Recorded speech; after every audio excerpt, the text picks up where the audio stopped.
the court has passed interim orders to the effect that, number one, that the CVC inquiry against Sri Alok Verma would be concluded within 2 weeks positively and would be supervised by a retired judge of the Supreme Court, Justice A.K. Patnaik.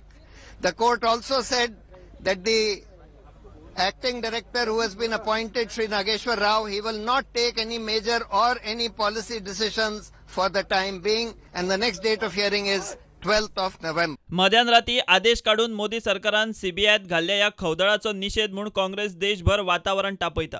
Verma खंय Rafale डिलाची चौकशी करूंक सोदतालो म्हूण ताका निखळायलो.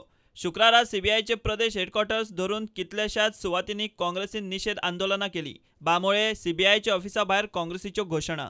Rafale बद्दल जे कितें आतां तो स्कॅम आसा, वो स्कॅमाक कोण तरी पयली फावटी एक मनीस जो सिरियसली घेयी आनी तेजी वासपूस म्हणजे चौकशी चालू केल्ली, त्याच मनशाक काडप, रातोरात डिसिजन घेवप जो कायद्याक बसना हें तेणी केल्लें आसा. काँग्रेसचे कार्यकर्ते सीबीआयच्या ऑफिसा कडेन मुखार मागतले एकूच मागणी घेवन की ज्या सीबीआयच्या डायरेक्टराक इल्लिगली अनकॉन्स्टिट्युशनली रातच्या 2 वरांचेर काढून उडयला, तेजी ताबडतोब परत निवडणूक जावची, ताका इमिजिएटली अपॉइंट जावचो, तेजी अपॉइंटमेंट रिस्टेट करचे, तशेंच प्रायम मिनिस्टर नरेंद्र मोदीन ह्या देशाची माफी मागची. Bureau report, prudent.